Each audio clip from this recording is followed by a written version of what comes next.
Guddu cartoon. বহু সময়ৰ আগৰ কথা।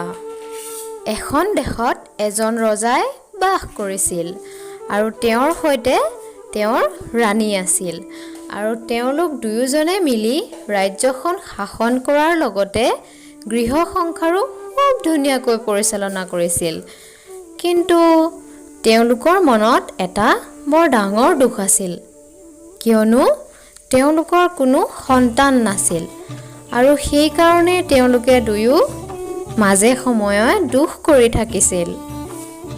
বহু বছৰ এনেদৰে পাৰ হোৱাৰ পাছত এদিন ৰজা আৰু ৰাণীৰ মাজলৈ এজন ৰাজকুমাৰ আহিল আৰু তেওঁলোকে ৰাজকুমাৰ জন্ম হোৱাৰ আনন্দতে সকলো প্ৰজালৈ মিঠাই বিতৰণ কৰিলে।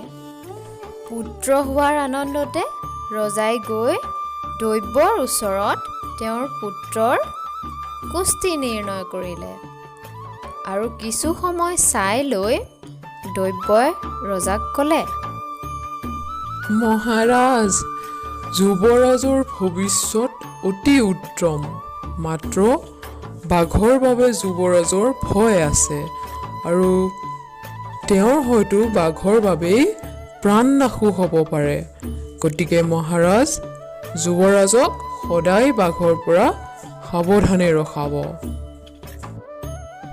ৰাজকুমাৰৰ কুষ্টি দৰ্শা বৰ্ণনা কৰাৰ পাছত দৈব্যই তাৰ পৰা বিদায় মাগিলে আৰু ইয়াৰ পিছত ৰজাই ৰাণীক ক'লে, বুজিছা নহয় মহাৰাণী, আমাৰ পুত্ৰৰ বাবে বাঘৰ ভয় আছে, গতিকে আমি সদায় সাৱধানে থাকিব লাগিব।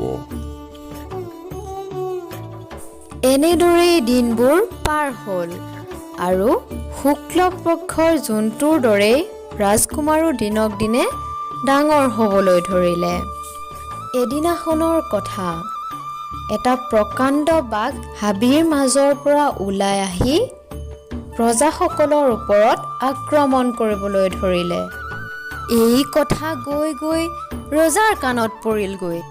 ৰজাই নিজৰ পাৰিষদবৰ্গক তৎক্ষণাত আদেশ দিলে যাতে তেওঁলোকে গৈ অতি সোনকালে বাঘটোক মাৰি ৰাজপ্ৰসাদলৈ লৈ আহে আৰু ৰজাৰ আদেশ পালন কৰি পাৰিষদবৰ্গই অতি সোনকালে গৈ বাঘটোক মাৰি ৰাজপ্ৰসাদলৈ লৈ আহিল আৰু মৰি থকা বাঘটোক দেখি ৰাজকুমাৰ আগুৱাই গ'ল আৰু বাঘটোৰ মুখখনত গচকি গচকি তেওঁ ক'বলৈ ধৰিলে, হেৰৌ বাঘ, তই এইখন মুখেৰেই মোক খালিহেঁতেন, এতিয়া পালিনে মজাটো?